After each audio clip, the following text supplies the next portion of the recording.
Just a reminder, in the event that you would wish to withdraw that consent, that is also fine. Just make it very clear and we'll get that sorted. Right, but with that, let's now begin. Hello everyone, welcome to the quarterfinals of Zagreb EUDC 2022. The next sentence that comes from my mouth is still weird to say, but I'm going to say it. I'm not Chair for this round, I'm Craig. Hello.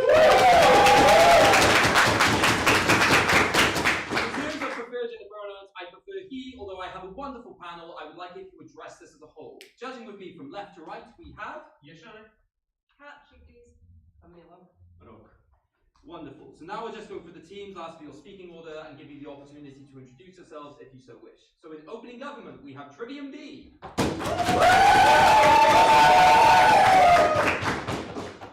In opening government, Piotr will be speaking first. You can also call him Peter, he goes by he, him. He's feeling a bit under the weather, so we might leave after the speech. My name is Daan. Second, Data, please.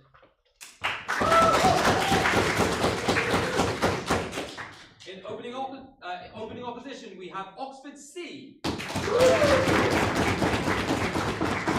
Paddy speaking first, she and they are both great. Tanae speaking second, he him exclusively.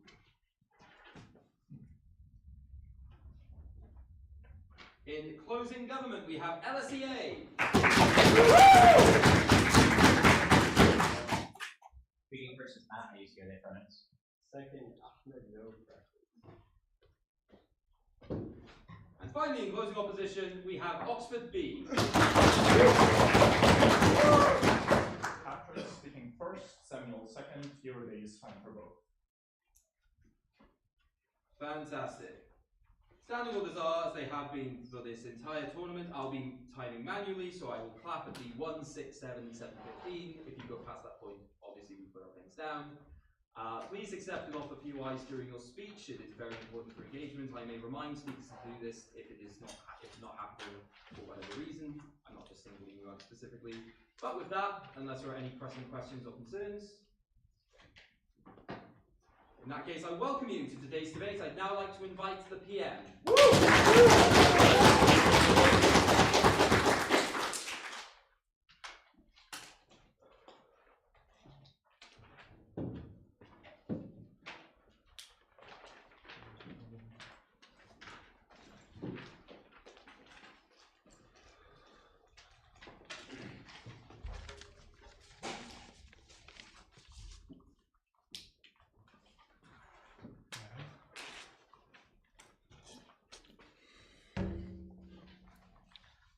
For POIs, please just stand up. I'll try to stay close in.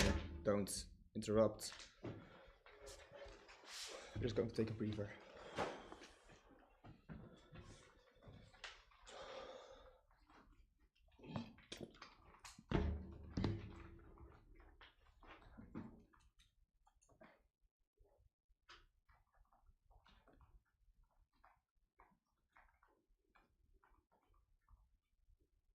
Panel, the availability of consumption and production of porn has been a disaster for women, sex, and youngsters. What I'm going to explain is first why you get unrealistic representations, why you're going to also have bad impacts for the porn actors themselves. So why do you get unrealistic representations? By the fact that you're going to watch porn. Let me actually first be clear with the alternatives. We say the alternatives is much more likely that you're going to fantasy about yourself and like, you know, jerk off while you think about a certain fantasy or whatever, or maybe like talking with based on what you might prefer or like what you've heard about other people have done in your friend group, that kind of thing. So those most likely is going to be like more realistic than what we see oftentimes within porn. Why is it the case? Firstly, note that specifically, oftentimes what happens is you normalize a specific sex, right? Oftentimes when you've seen some kind of scene, then you oftentimes that doesn't do it for you. Therefore, you're going to click on another porn video, which is actually going to, you know, make you actually horny again or whatever. This means that firstly, you oftentimes click on something more niche, or often most of the times, this is oftentimes more fetishized, or oftentimes like more deprived in the first place. So like, for example, more hitting women or spitting in their face or domination or that kind of thing. That's to say that oftentimes then you create this like likeness to like these things and then go on. Therefore, you normalize this set and therefore you set these preferences in the first place. But secondly, we also say at the moment that you're clicking on a more disgusting video and you're already aroused by the fact that you had seen a previous video, then disgust is more difficult to take over because you now have mixed feelings. Therefore, whereas the moment that you normally maybe see the video in the first place and then be like, oh, this is disgusting, I don't like this, you're now much more more likely to be like, maybe I do like this. We therefore say this is a second mechanism on why this sets the preferences of the individuals. Secondly, also note that specifically porn is often men-oriented. Firstly, note that you just have most likely a high biological libido. You could say that this also causes, by evolutionary necessary, because then much more likely to seek mates and therefore reproduce, and therefore you're more likely to have this. But also note that we just already know that testosterone and other hormones are the reasons why oftentimes women also like have a higher sex drive, because men have just simply more testosterone in their body. They have a higher sex drive, and also this is just an empirical thing that we see, right? We see just men produce and consume more porn in the first place. So that means that oftentimes when women watch this, they often most likely also see this, because these are also the most, ones that they see. These are like the popular sites. These are the ones that are going to have the ads and that kind of thing. But we also know that most likely the moment you're going to watch this is something like incognito. So it's not really. Oftentimes it's quite difficult to kind of like have a niche site that you're always going to go to because it's hard to find. And oftentimes don't have the track, or you're even like you like a certain porn video, it's difficult for you to track in the first place because nobody wants to be caught watching porn. And thirdly, we say also just note that this then oftentimes becomes like not a lot of like real life adaptability inherently to porn. Think, for example, the lines of consent, hitting on an individual actually doesn't want to, or groping, seeing as something that is like the starting of a section in the first place. Like the fact that they never use condoms in the first place or ask specifically for consent to do this. But thirdly, how easily women orgasm or squirt in the first place is just something that they do specifically to men. We say this is inherent in pornography, where we say that this is much less likely on the alternative. But fourthly, we also just say a selection of the actors, right? We think it looks internally within companies by only hiring women who actually have, for example, like big butts and big boobs and are like easy to squirt or are very good boners or whatever, but externally also by the viewers, right? So at the moment that you are catering to specific niches, for example, how this individual looks, you're much more likely to also select on these things. Things like bigger dicks, or like having, for example, like very big cum loads, because that's apparently very manly. We therefore say that you're going to have internal and external selection mechanisms that are also going to be bad. So then what is the impact of this bad expectations? Firstly, note, it just makes you feel very self-conscious, right? At the moment that you're watching porn and every man has like a very big dick and you have like an average or like smaller dick size, you're just going to feel very, very sad about this. And also just know that at the moment that you don't come as easily as a woman, then you also feel like maybe the sex that you had is wrong, or that you're doing something wrong, that you're biologically just inferior. We just say that that is just terrible in the first place. But secondly, this also just harms what you're doing during sex, right? So what we see, for example, in the UK is that when youngsters now have sex, before the man comes, they pull out of the vagina and then come on the face, because that's what they expect is normal sex, because that is what they're watching. Like, firstly, this is just terrible because this makes it also less likely for women to come, but also just like normalizes the fact that, you have come on women anyway, and then not the folks like, well, because most specifically men like this, and women often don't. So what does this note? So firstly, note that this specifically harms youngsters. Why is this the case? Firstly, note at the moment you're going to be a youngster, that you don't often want to talk about your parents about sex, because it's awkward, and sometimes also conservative and religious and that kind of thing, and therefore you're much more likely to now go online and watch porn. Also note, at the moment that you're going to be a youngster, you're much more likely to have a lot of new hormones in your base. You're much more likely to now firstly actually get an erection for the first time, therefore you're much more likely to want to experience this in the first place. Therefore we see actually that the largest consumption of porn is just by youngsters. Also note that they just have the most free time to do this in the first place, and therefore they're much more likely to jerk off like 3 times a day when they're 14. Secondly, also just note that so like they are like the largest consumers in the first place, but they're also the most vulnerable consumers, right? They are the ones that are less firm. They're the ones who are going to be feeling more insecure about their body, which leads to body dysmorphia on the long term, but also much less likely for them to feel normal when they are having sex in the first place. Because guess what? At the moment you're going to have selection on like, or like faking orgasms within porn, and you are unsuccessful in having or giving an orgasm, you're going to feel absolute shit, and you're also going to feel like something is wrong with you. Actually, I'll take closing. Okay, so even if porn isn't great, why is it better to be a repressed, conservative Christian teenager in Alabama and not have access to porn at all? So, firstly note, at the moment you're going to talk about conservative areas, that they still talk about sex in a certain way, right? So for example, it's oftentimes within relationship where you ask for consent for the woman in the first place. I think that's already a step better than pornography. But secondly, also just note that even in conservative and religious areas, the way they want to have sex is, for example, to have children. So therefore you're also just going to have you're also going to still have sex in that place, and therefore much more likely also to have talk about this with your friends in a certain place. If you're talking about repression of youngsters and having sex, I think they're going to jerk off anyway because they're youngsters and they're horny. We say that, you know, it doesn't really matter if you have porn or not. We say porn just makes you more deprived anyway. So why is it also bad for porn stars? Firstly, you know that I explained the competition of depravity, right? At the moment you don't do something, other porn stars are willing to do, and oftentimes also just how often you do it. This means, for example, that you're now, for example, more likely to be forced to have several men on you and if you have sex, or that you're going to be dominated, or you're going to be slapped. Things that you normally wouldn't maybe consent to or when you started, but if oftentimes when you come in, you need to do, because otherwise you're outcompeted by others.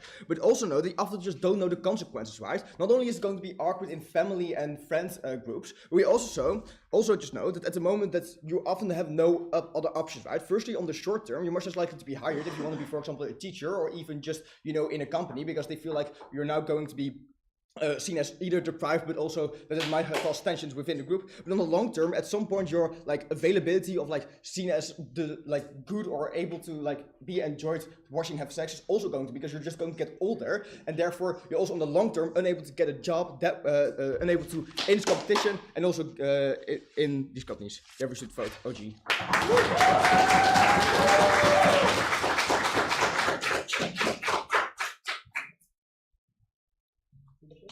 I'd like to thank the speaker for that fine speech. I'd now like to invite the LO.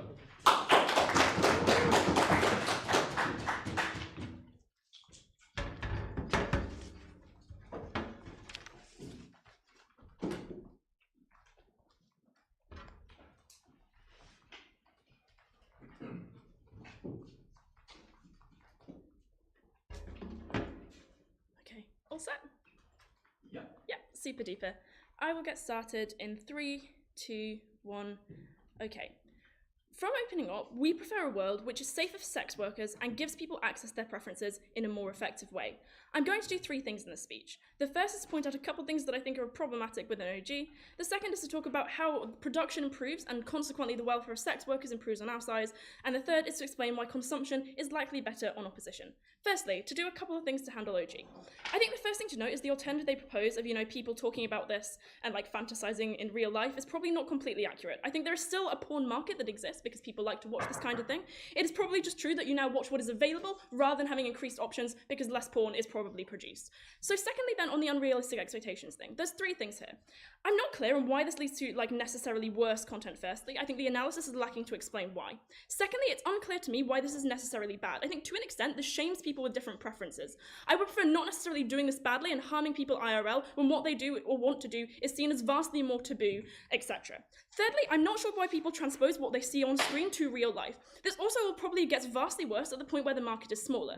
If you want to talk about not seeing people who look like you and then feeling worse as a result, having fewer and less diverse actors enter means everybody in the porn industry on their side is vastly more likely to fit into these same stereotypes. I agree that youth are probably vulnerable. I think it probably increases the normalcy of how you feel if you find someone who looks like you or has preferences that parallel yours, which is probably good for your well-being as someone who is comparatively vulnerable. With that done, I'm going to move on to our substantive case. The first thing then, why the production significantly improves on our side of the house and why the welfare of sex workers improves as a consequence. There's 3 things under this. The first is this means sex workers have better alternatives to the worst studios that probably dominate on Gov, where there are simply fewer businesses. Why? Firstly, because a lot of these have relatively high startup costs to do it professionally. You need professional setups, you need coordinators, you need like ways to bring in income. I think that only happens when you have like a relatively large studio. I think when there are literally less porn, there are probably simply less people producing this. Secondly then, as a result of that, this increases accessibility because there is a wider market and there are more producers. There are more people watching who you have like to get ad revenue from. This lowers the barrier to entry to studios that want to work in this area. Thirdly, this means for sex workers that they have options for where to work and can probably avoid the worst kind of producers because there is more competition. I think also as a result of this, you are likely to get feedback from other sex workers who are in the same industry as you and can tell you things about what you are likely to be looking at when you work in these places. Secondly, when you have further alternatives, you have greater leverage to improve your conditions. I think you are able to weaponize pay and condition differentials because there is now more competition within the market. You need Yeah, so you need like people to meet interest in this market. I think you probably get better conditions when you're able to say, look, they will pay me more, or look, they will ensure my safety better than you. I think this probably means there is less exploitation for sex workers, and they have alternatives to stay in their career without being in necessarily like the worst case scenario. I think the second thing here is that people at the top of the field are far more able to do this, meaning it's more likely to be implemented across the board because there are simply more people in the field, and they are able to fill more niches rather than this being a relatively limited span. I think the third thing here as to why this gets better for sex workers is there are more options beyond having to do this in a studio that has the ability to produce all these things, because there are sites that enable you to do this by yourself and in a way that you would like to do it. Things like OnlyFans are probably a good example of this. I think what this means in a second is you get access in a way that you control. This improves your comfort and your choice and safety because you have a platform that prioritizes you as a creator rather than just like uploading to an at-home category, etc., which doesn't provide you any of these kind of things. I think this is good for you being able to opt in and having your choice with what you want to do for your body, and giving you a better access to economic empowerment on our side of the house. The upshot of this is that conditions everywhere are better at the point where there are more studios and also DIY options, which are a legitimate form of competition that does not exist at the point where that is like not in their market. I think also this is vastly more fulfilling for people who are interested in sex work but otherwise couldn't explore it. You're more able to do this if you want. You're more able to experience like empowerment in a sense of autonomy and also economically as a consequence, because you are no longer edged out of the industry for not simply fitting in to the vast majority's like preference of larger boobs or a larger dick or whatever it may be. Closing, I'll take you now. Yeah, pretty trivially, the OnlyFans girls don't compete with porn actresses. So if they say, I'm going to leave to OnlyFans, they'll let you go and then just hire another model. That's not the impact of this case at all, right? This has to do with people's autonomy and ability to access porn if you don't want to do it through a porn studio, right? Because now you can do it from the comfort of your own home, because now this platform exists to give you that option in the first place. I don't think this was ever developed, or you got like the software engineers working on this in the first place. This exists for both of these groups. That is not really relevant to the case I'm giving you. Secondly then, why we think consumption gets considerably better on our side of the house.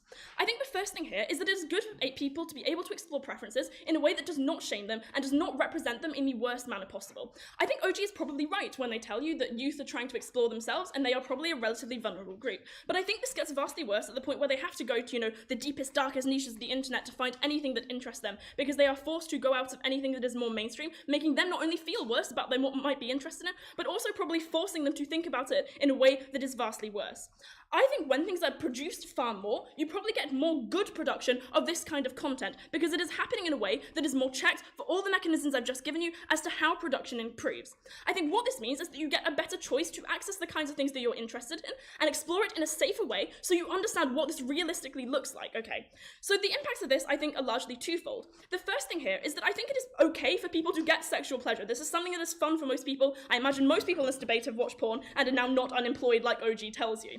So, if you are curious about a kink, you are likely to experience this in a better way when you see it practiced somewhat safely, and crucially, when you see it practiced in more ways, right? Because even if you watch one video where this is practiced in the worst way possible, not all of the videos you see, when you have more options to watch this, are likely to be the worst case scenario for that. I think secondly, it is also probably safer for you to be able to do this online, rather than to try and find somewhere to do it in real life, where you might pressure a partner into doing it without being able to show them, look, this is what I think we should do, are you okay with that? Because you now no longer have any of those kind of alternatives. I think this is better not only for people how they think about themselves with relation to the porn industry, but also for how they access sexual pleasure and develop sexual preferences with less shame and better practice throughout their lives. Secondly, I think this is very good for LGBT individuals. The mainstream otherwise likely fetishizes these people, meaning they have less access to the kinds of things that they are interested in and less access to themselves on screen. So if I were gay and wanted to see somebody practicing gay sex in a way that catered to me as a lesbian audience, I think this is less likely to exist when, for probably the reasons OG tells you, a good proportion of this market is male and only wants to access this as a fetish. I think it is vastly worse for those groups because, again, they now feel all these things about shame that I've already analysed for you,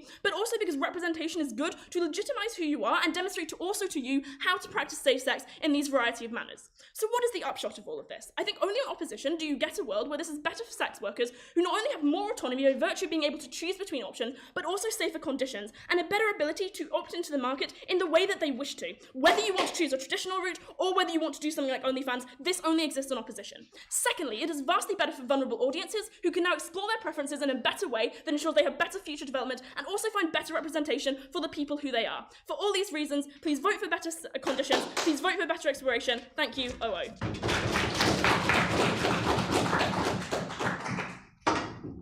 I'd like to thank the speaker for the fine speech. I'd now like to invite the DPM.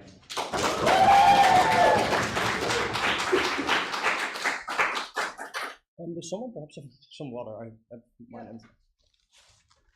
Oh, thanks so much, everyone. You're very kind. Patrick, how does this thing work? Is it like this? Yeah. This will do, I guess. Thanks.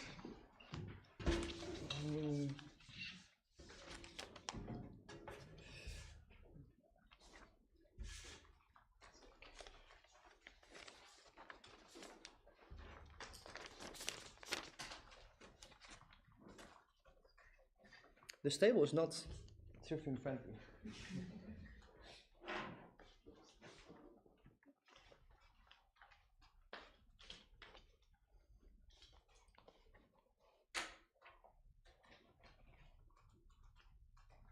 Panel ready? Yep. Okay, before I start, always the thing I wanted to say, in and out round of Euros while being streamed, Robert, you're a bottom.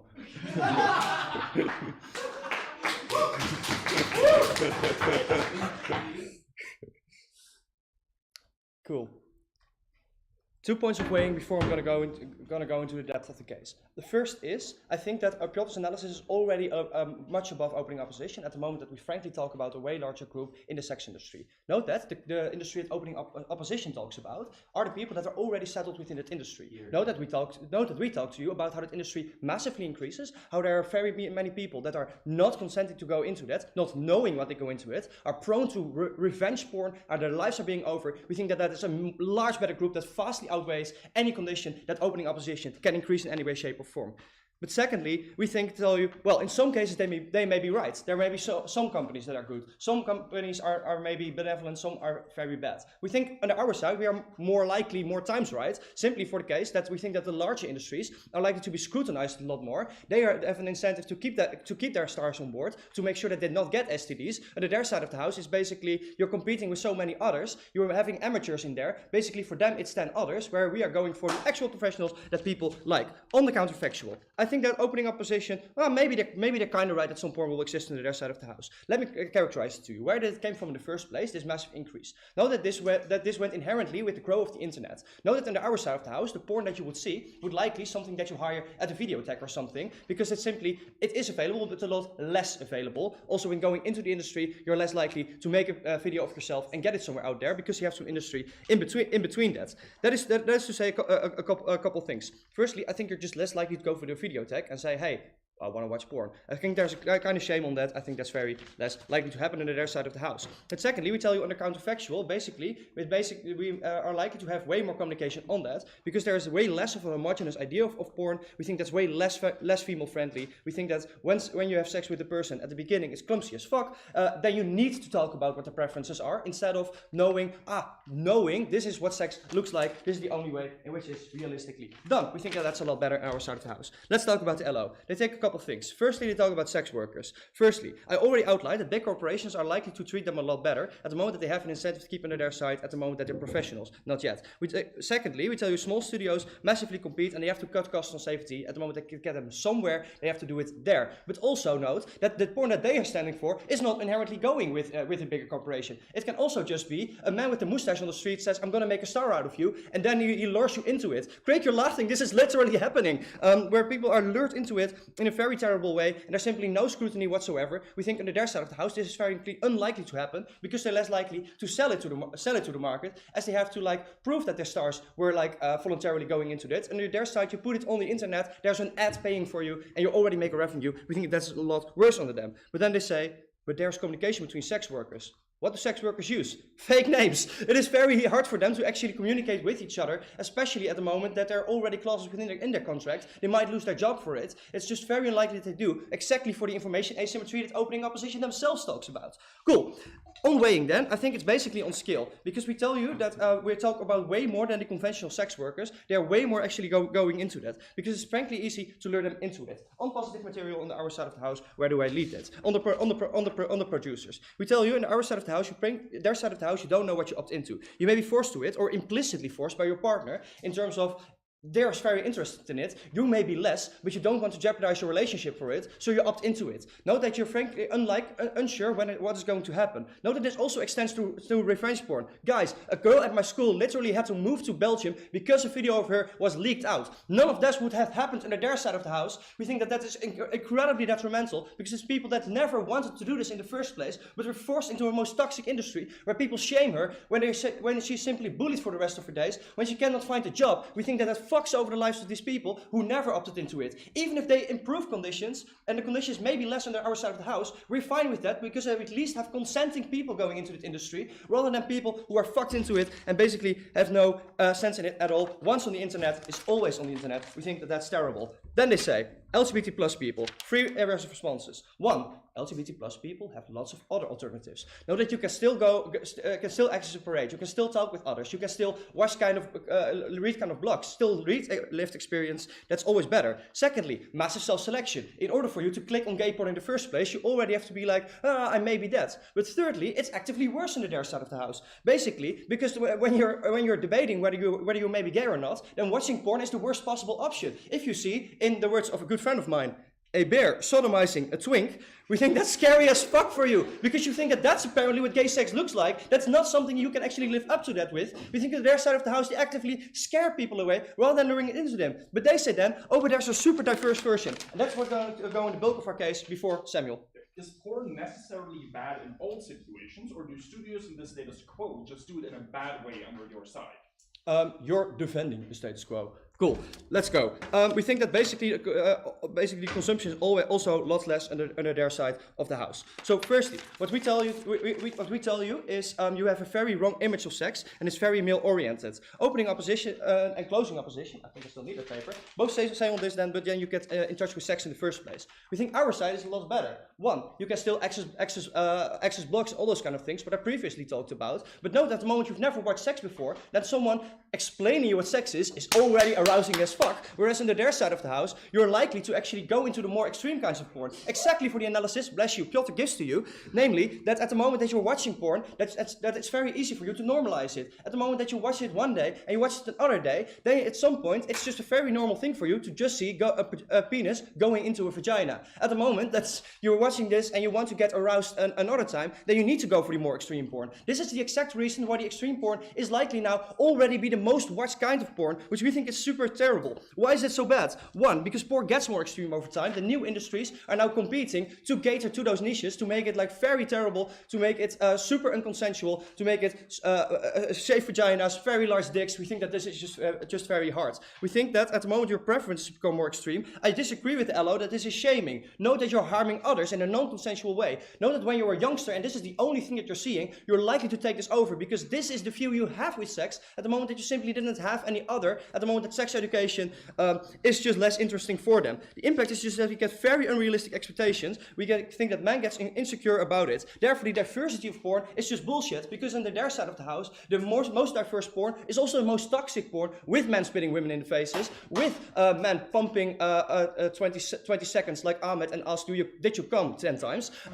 We think that in those conservative areas, we think that you're not going to actually get better of it. We think that it's always worse for them. In most places, they even block it. We think that that's the worst kind of ways that are there. I'm very proud to win from OG.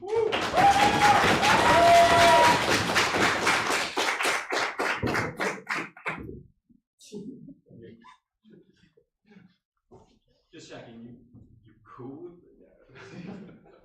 He's my partner, it's okay.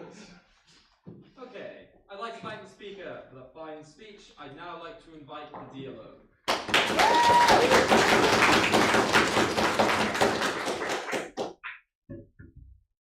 We good?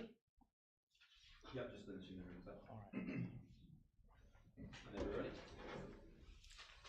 4 things in this speech. First, on the unrealistic representations material from opening government and some strategic commentary there. There's a foundational premise of that claim, which is that there's a trade-off between learning about sex from other sources, like parents, etc., versus learning about it from porn. That is a foundational premise that is never proven, right? Because oftentimes your parents still initiate those conversations with you for the same reasons that they initiated them previously, probably for additional reasons now that they know that you probably learn about it younger. You still have locker room talks with friends in which you learn about how sex operates. And I think that there's always epistemic authority bestowed upon those specific testimonial accounts as opposed to like watching a porn video, right? That you trust and defer to people who have actually done it, that you have some degree of understanding that porn is often unrealistic because like everyone in this room knows that. It's unclear why people outside of this room wouldn't. I think therefore you're likely to defer back to those kinds of trust and defer. I think the role of porn in the dialectic of how you understand sex then is it starts you asking questions as opposed to giving you answers. I think this has a couple implications into their case. The first is that this is not about things like whether or not you wear a condom. There are very little implications of that onto the porn industry. The second, I would posit that oftentimes learning about sex is quite counterintuitive. So you're not born with the intuition of like, oh, I should like do this in order to practice safe sex. The fact that you have these conversations in the first place are very important. At the very least, it is symmetric in that you have conversations on either side of the house. But finally, there's a strategic error in that they never explain to you why, for instance, exploring like weirder kinks or learning about like things like other people might be doing is a harmful thing unless like they explain like something about like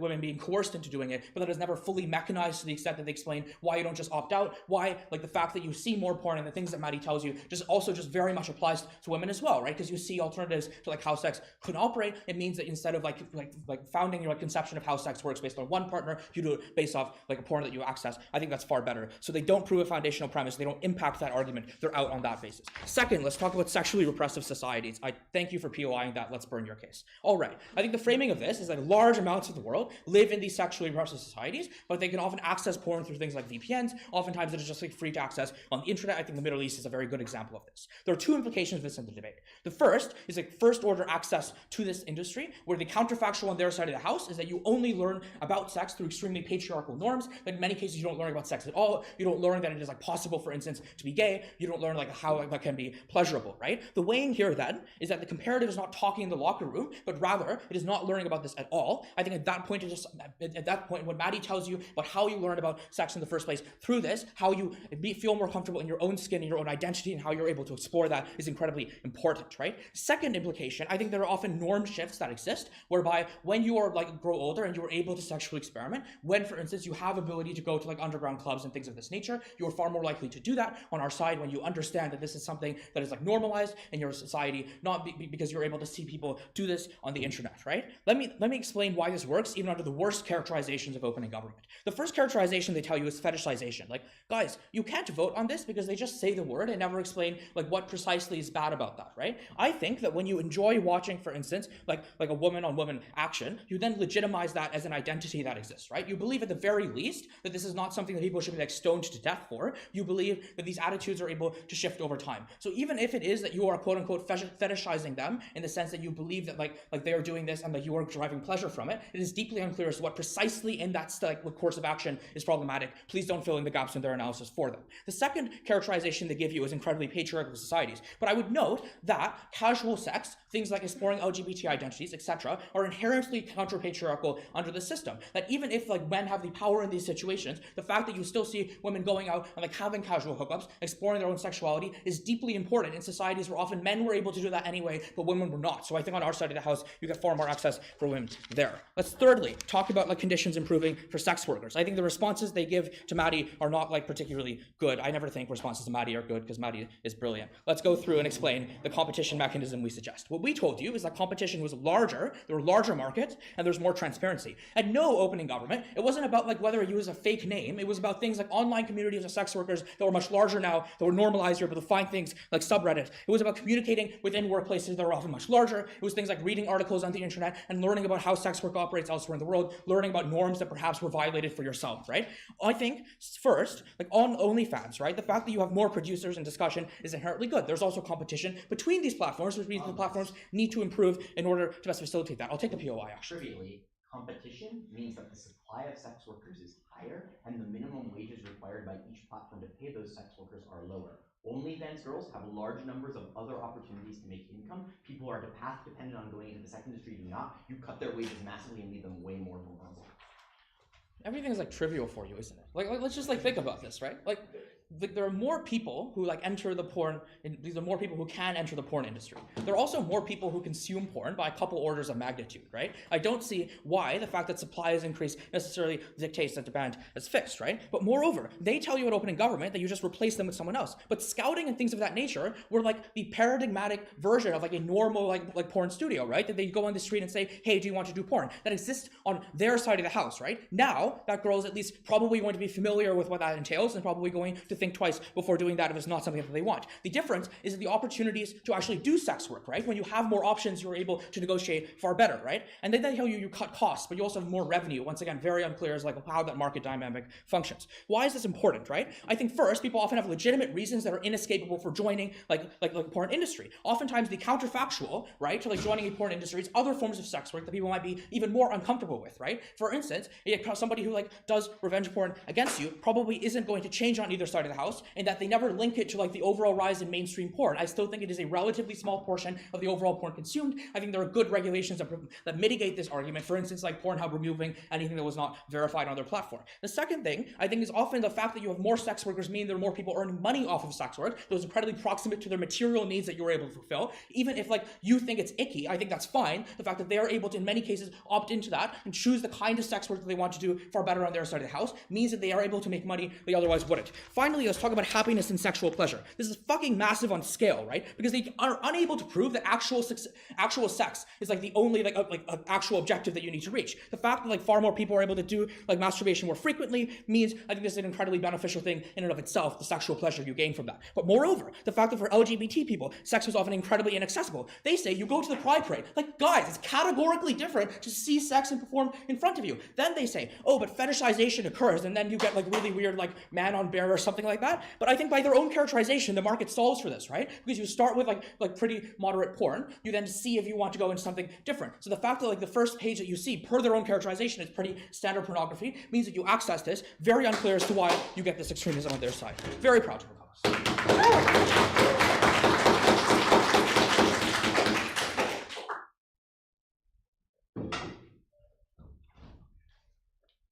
I'd like to thank the speaker for the fine speech, thank everyone from the top half, and I'd like to introduce the bottom half and invite the MC.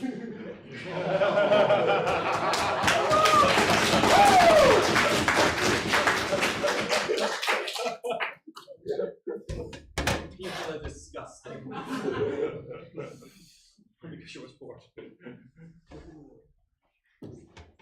Is the panel ready?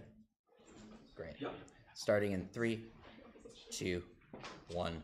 Unfortunately for top half, bottoms always win. Before I get into explaining why the increased dissemination of internet porn has harmed consumers massively and why accessibility is not an inherent good, and why producers and the people who make porn are significantly worse off, I want to do something to opening government that's incredibly critical. The burden on OG in this debate was to analyze in retrospect what increased accessibility of production and consumption has done. I think there were 3 consequences of this shift which were critical that open government only analyzed one of. They talk about the influence on consumption, but the burden is far wider than that. They have to explain why the increased accessibility of production as well, i.e. why it's easier to make and monetize porn on the internet, has been harmful. To be very clear on the comparative of the world with reduced accessibility to produce and consume internet porn specifically. What has this reduced consumption and things done? Firstly, I think it's caused a significant reduction in the wages of sex workers and porn actors, i.e. people who are path dependent on engaging in the industry, not people who can choose to opt in but could otherwise work at a Starbucks or something like that. Because the rise in accessibility has meant a ridiculous increase of supply relative to demand, which has not only driven down wages within the industry, because now you can pay people less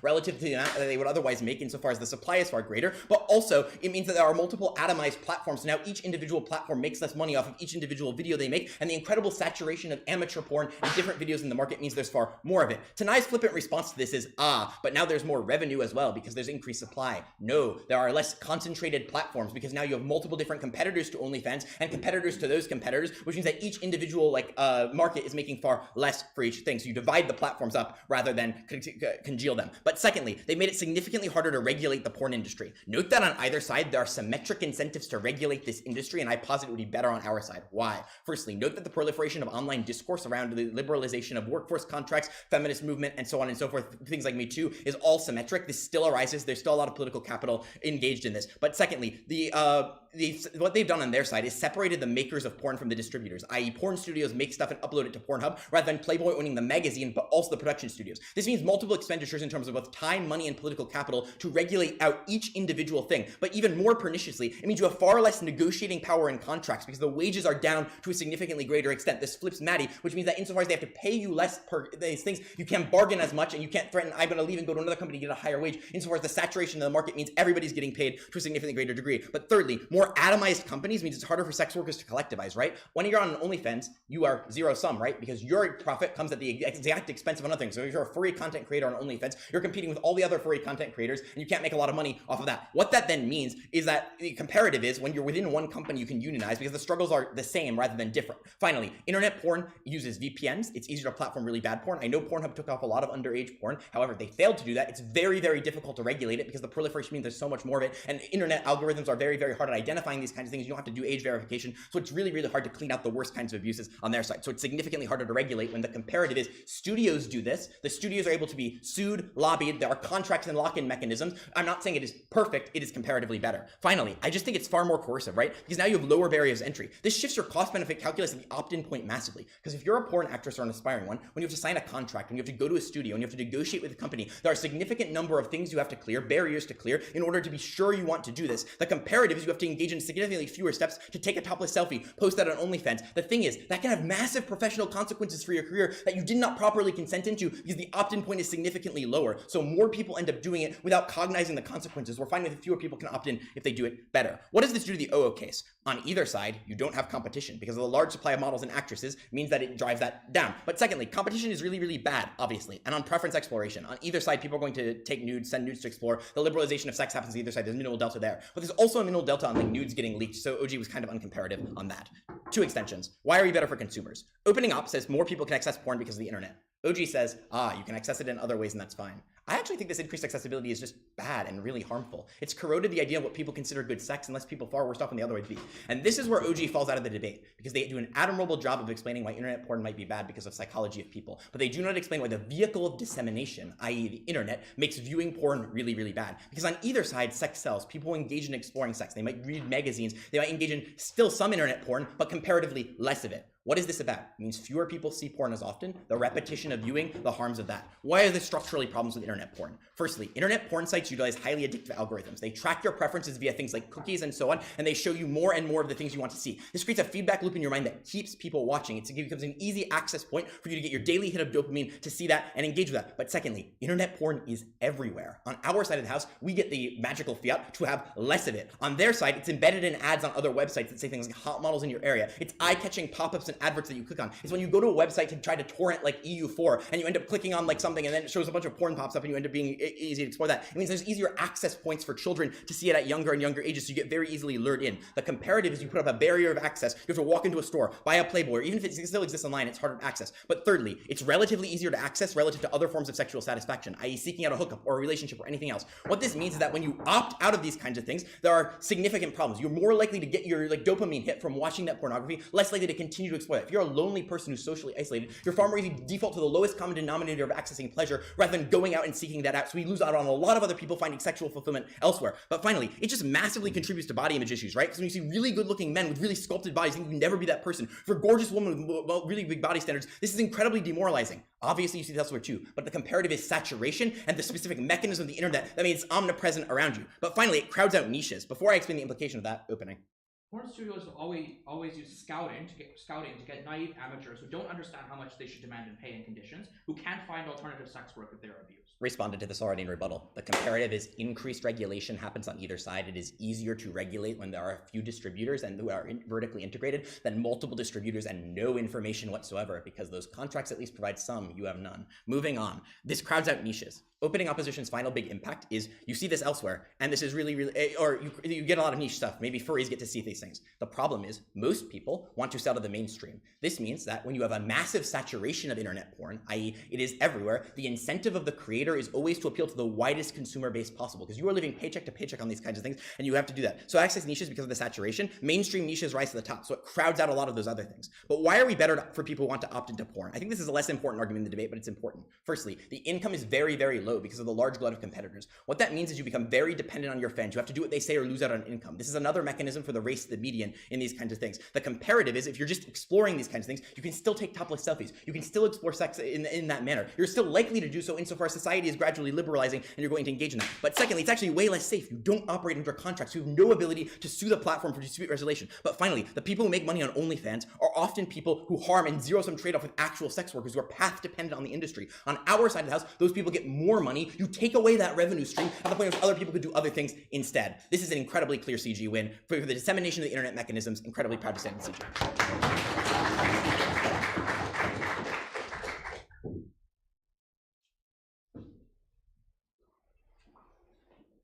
Okay. I'd like to thank the speaker for that fine speech. I'd now like to invite the MO.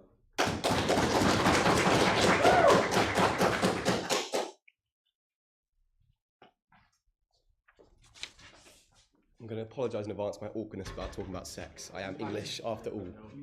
I do need that. That's good. That side of it.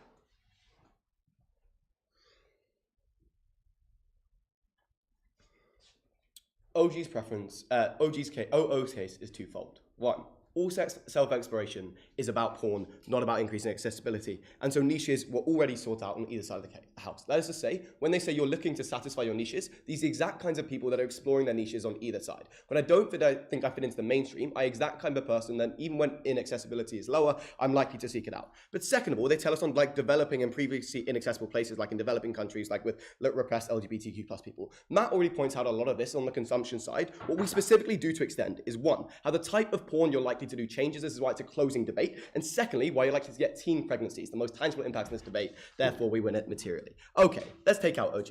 What OG tell us is that like we're likely to be more realistic.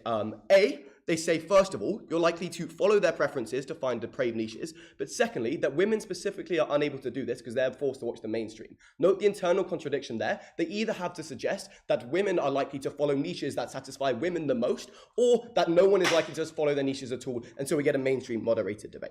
Look, it's also unclear, as pointed out by all teams, what depraved actually means and why depraved is bad. If this is something that I'm following because I'm just enjoying it and loving it, and it's really turning me on, it's likely that that is then satisfying my preferences. Their burden then is that suggests that you're likely to continue watching such depraved things even when it's against your own interest and it's when your own enjoyment to do that. That is what CG comes in and tries to prove more, but OG falls out of debate on that respect. Look, therefore, we think if you're unlikely to act irrationally, they throw around depraved and that's unclear. Why then, if they suggest that depraved matters, do we get more depraved kinds of content on our side of the house? This also directly engages with CG. Let's characterize what the previous world looks like and who the kinds of demand is. That is to say, in a previous world where porn is less accessible, the kinds of people seeking out porn are those which are likely to be on the fringes of the spectrum. They are likely to seek the most insane types of porn because they are the most like sexually motivated. That is to say, if I have the highest libido, I'm likely to like seek out the kinds of porn that best like satisfies my like less moderate preferences.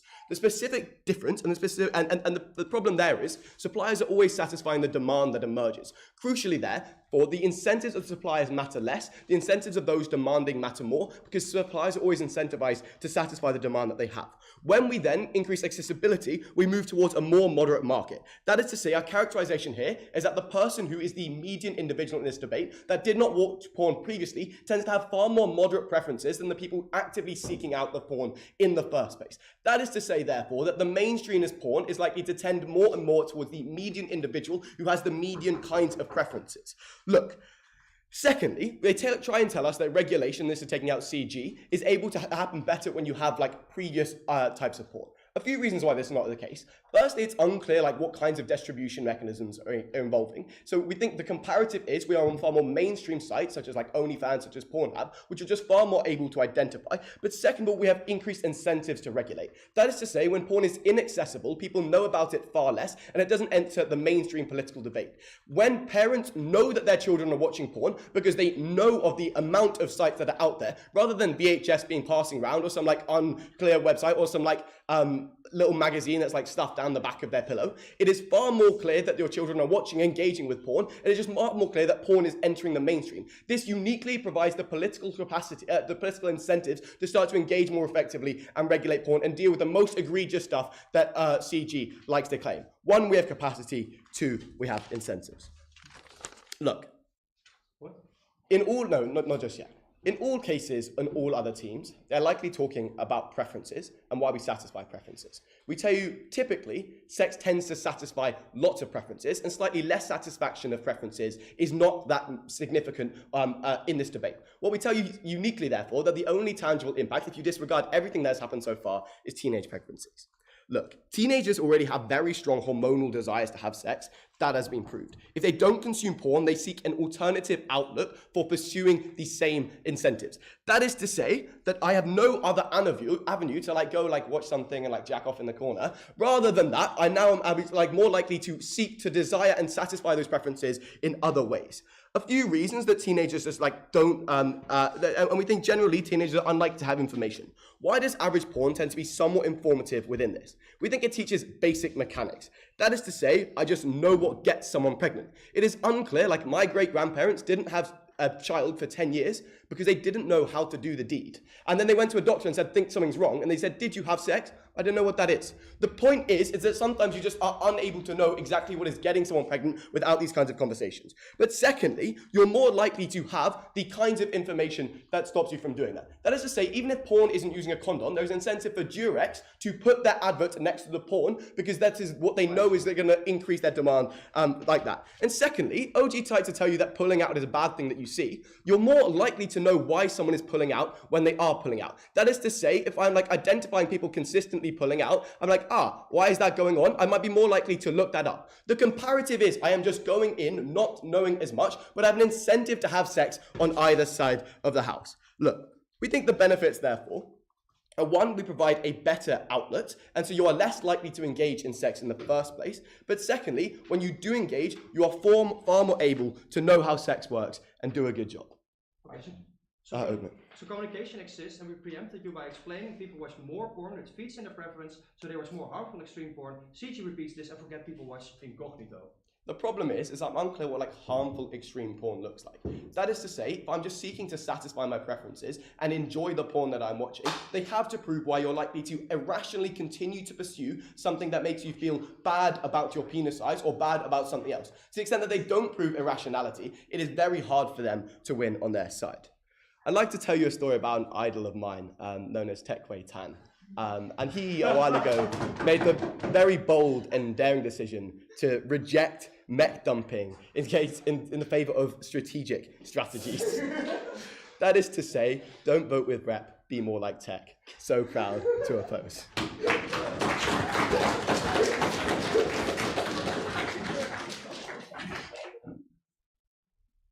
I'd like to thank the speaker for that fine speech, and I'm glad that's the context to which that name was used within this debate. I'd now like to invite to close off the government side of the debate, the G-Dub.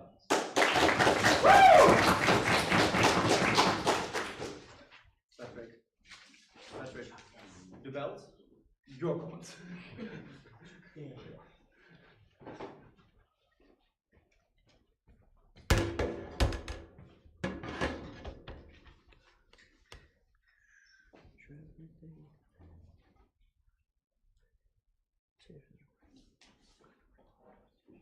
Great. Could I borrow water from someone? Thank you.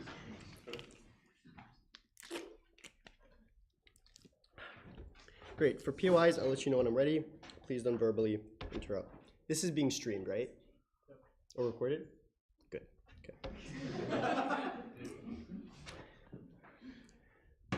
3, 3, 2, 1. Mr. Chair, the global horny all around the world, and no matter which fetish they crave, live under a dictatorship.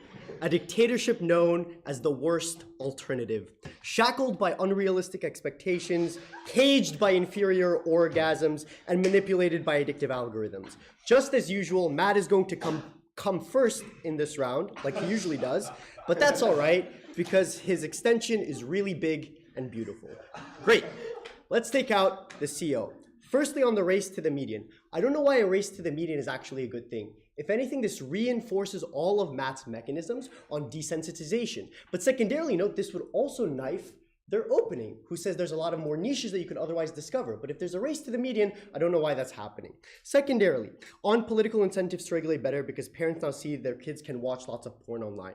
I think, note, parents are largely very risk averse. So I don't think it's the existence of internet porn that would make them really want to clamp down on it, but the fact that any porn otherwise exists, or they see, for example, a gay couple that exists on Netflix on either side. But let's say you don't buy that. Let's really dismantle teenage pregnancy. They say one, without porn, they would seek the alternative of having more sex, therefore more teenage pregnancies. One, I think parents are actually more likely to clamp down on like sexual education on their side because they think that sexual education will trigger that porn desire even more. That is to say that if parents have a fear of porn and there's so much porn that exists on their side, I think they would actually say, don't teach them about this sex ed that would actually make them do better because now I don't want them to watch all of these sinful things that will send them to hell. But let's say you don't buy that. Let's dismantle the teaching basic mechanisms. One note, I don't know what fucking porn they watch that teaches basic mechanisms or actual sex ed for how to do porn correctly, but I want to be very clear. And this also responds to OG on that you find safer things online. Note that the internet space is large and there's good, but also lots of bad forms of sexual education. What the internet does is it makes you more likely to watch porn and get your education from this very large space that is filled with just as much bad information as good information. They needed to tell you why the entry point for porn will be the good kinds of porn that exist. Because yes, if it's more accessible, there's more porn, there's going to be more good forms of porn out there. But note that it is a large space that exists. So they need to say why the entry point of that space will be the good kind and not the bad kind. I think it will likely be the bad kind insofar as they start off, for example, on like Reddit forums or discover where people don't have much information, but also their fantasies are not oriented around the correct forms of good porn. So the entry point will be the imaginations and fantasies that they have that are by definition correct because they've never learned the proper form of sexual education in the first place. Let's outweigh OG very quickly, then dismantle the OO case. On OG, their analysis, note, is entirely symmetric. What is it about internet porn that makes it different from the counterfactual where studios, magazines, etc. would still, for example, look to replicate bad expectations, i.e. Playboy still had unrealistic expectations when all of their women looked the same. What Matt tells you is why the vehicle of internet traps and manipulates people to view porn far more than they would. Because note, and this is critical, OG themselves concede people are horny on either side. So I don't know after their case why they still won't really be horny and look at magazines just as much as they would, for example, internet porn, because it's a biological desire, as they say. Here's what Matt tells you. He explains, one, what makes it harder to regulate. But even if you don't buy that, secondarily, the unique addictive nature that makes it a tipping point to override the natural sexual urges and desires that would exist. That is to say, it literally hacks your dopamine parts of your brain to make you want to see it a lot more than anything otherwise would. They never said this. They said you see a lot more porn. Now why the form of internet porn is worse than the actual forms of porn that otherwise exist. That is to say, they never talked about algorithms. They also tried to POI and say, oh, you can go incognito. I don't know how many people go incognito, but also like you can still like get people's cookies if they don't go incognito. Like at this point, I think that's a spec claim or a fact claim probably. I don't know if they can actually get your cookies or not if you go incognito. But largely the addictive nature and algorithms still exist from Matt's analysis and making it harder to regulate. Let's say you don't buy that. I'm going to rebut opening opposition, and if you buy that my rebuttal is better than OG's rebuttal, that should also put us above OG. But I think it will be sufficient to take out opening opposition. Why do we take out opening opposition? First, on sex workers. Note that not all sex workers are the same. There are women who are very dedicated to porn and super certain that they want to pursue it. There's also a second category of women, especially teenage girls, who are uncertain and maybe want to experiment. I'm going to explain to you why, more likely on the second category, they are far harmed. Firstly, note, the increased accessibility has also warped the cost-benefit calculus for women entering porn. Note that just as there are benefits to entering porn with money, etc., there are substantial costs that would otherwise enter, because we live in a shitty society, like social ostracization, irreversibly putting your body online, creeps, etc. Let me be clear. Women are absolutely entitled and capable of making that cost-benefit calculus. But what the very low barrier of entry does is warps that calculus and underestimates the cost that actually materializes. It looks like a young woman making an OnlyFans to trying out and then deciding against it afterwards. But the damage is largely irreversible because you put your body on the internet forever. And I want to be clear, and I wrote this down.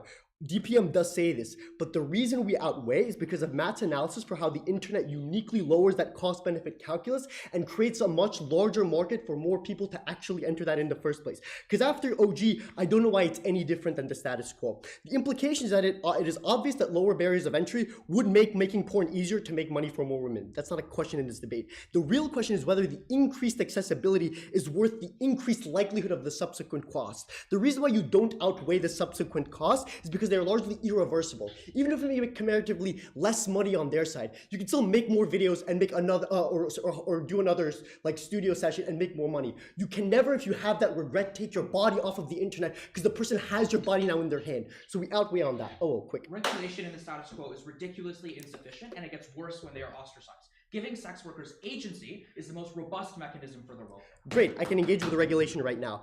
I think regulation is substantially easier on our side because it's a direct employment with an employer that has clear hierarchies to interrupt points of control. That is to say, it is very hard to regulate things like Uber, for example, as opposed to like a taxi company, because you just enter the platform online, but you cannot control whether or not they are manipulated into entering online because nobody has actually made them or coerced them into signing a contract. You can, however, identify that on their side via the actual visible contracts. So even though you make it more accessible, the point is that the accessibility of it is the thing that you cannot regulate. Let's dismantle the rest of their mechanisms. High startup costs and less producers. I think over time the startup costs become very low either side on either time, insofar as you have economies of scale to develop cheap software like iMovie and recording cheaper as tech becomes more accessible.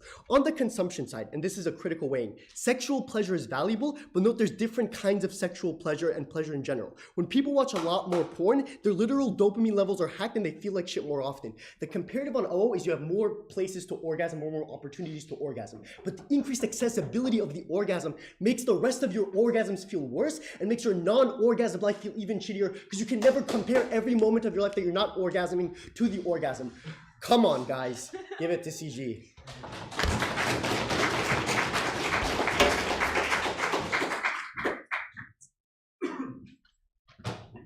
I'd like to thank the speaker for the kind speech, and I'd now like to invite to close off the debate, the ODA.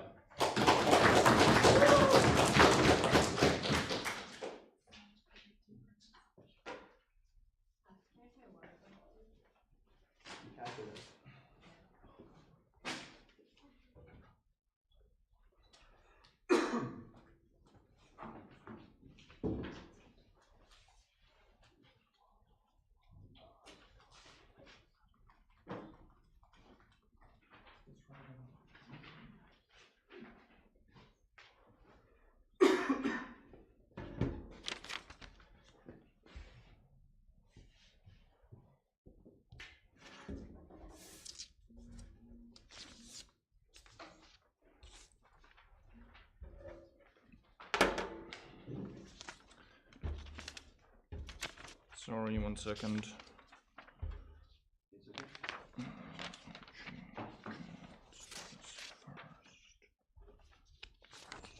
Oh god, that's a lot of paper.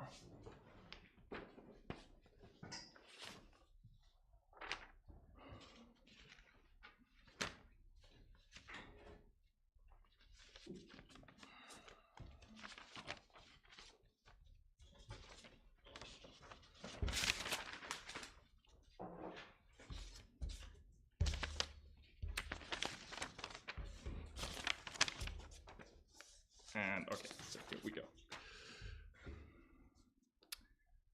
I regret to inform you that I don't have any bad sex puns, but I do have some arguments. I'm gonna make them now. So, let's quickly take out opening half and then deal with the rest of the debate.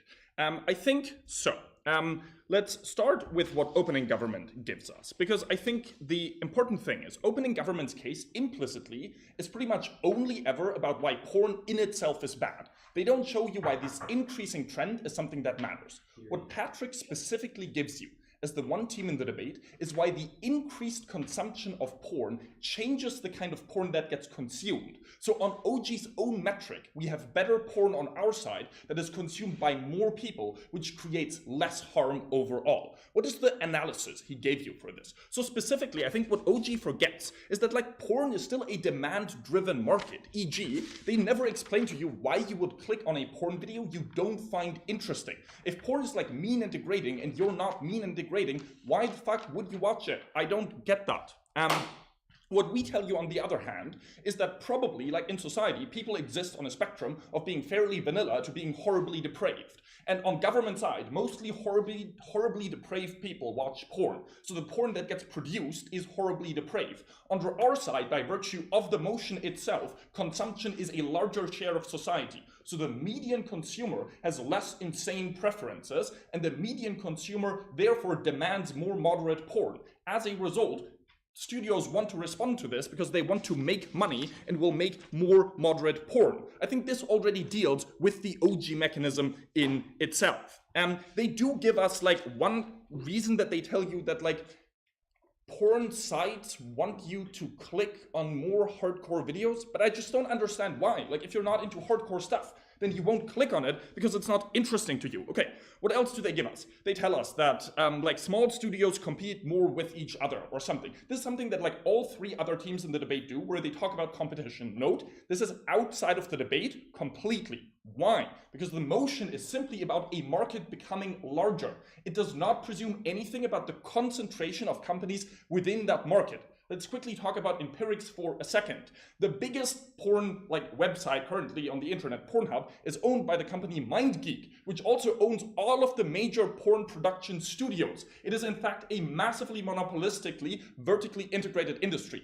Like, yes, this is just a factual assertion. It happens to be true. The point is, the motion in itself doesn't give you any fiat to claim that the industry is more or less concentrated on either side. So competition is roughly symmetric on each side of the house. Every argument contingent on more or less competition falls. Cool. The next thing OG tells us, which I thought was very funny, is that porn actors cannot talk to each other because they have fake names, so they cannot coordinate. But Twitter exists where people have profiles with fake names, and you can message those fake names and still talk to the real person behind the fake name. So I don't think that works.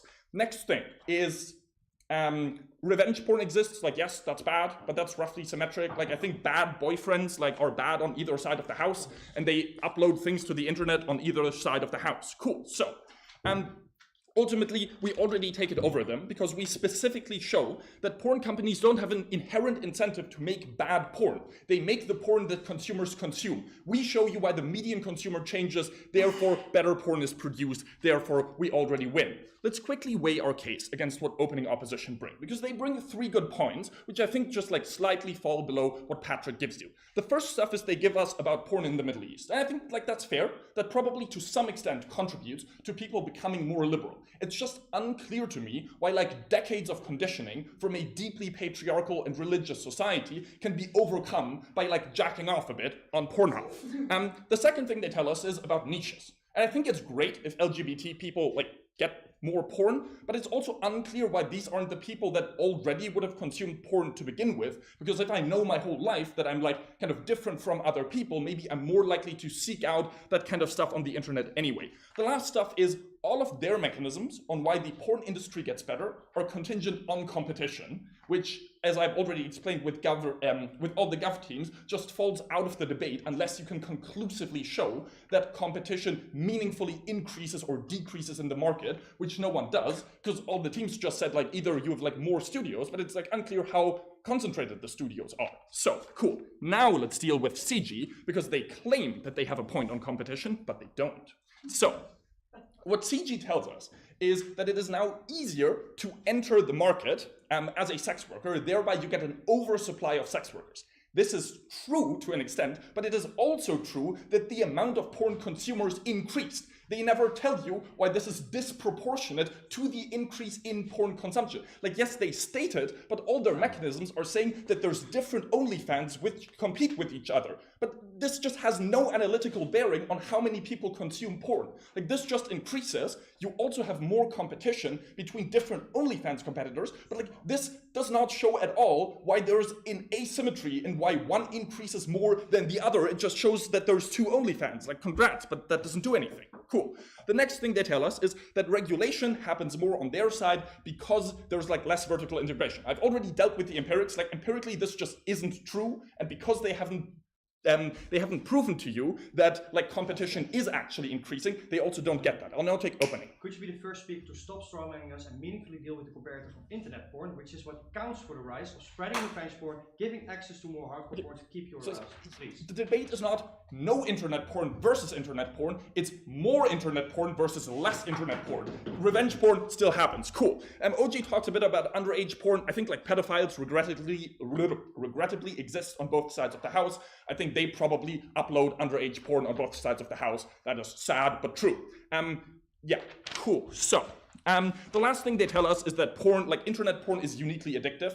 I just think that is generally untrue, because porn cannot be addictive in the same way that maybe like cocaine can be addictive, because you have like natural hormonal balances. Like, after I just masturbate, I don't have the desire to like masturbate again, because like people have refractory periods. Like, maybe Matt doesn't, but I think most people do. Panel, ask yourself, like, when you masturbate, you just want to go again, or are there natural bodily functions that regulate your desire to consume insane amounts of internet porn? What we specifically gave you is a better mechanism of why the kind of porn actually changes. We already outweigh opening half. CG is wrong on the empirics, and sometimes that matters in debating. Please oppose.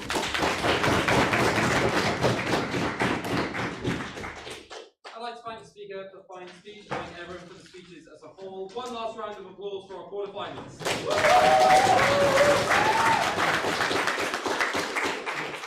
I believe that this is probably the room we're joining on, or do we need to go to a different room? You can stay here. Stay here. In that case, I ask everyone who is not a judge, as in a judge on this panel, please leave the room.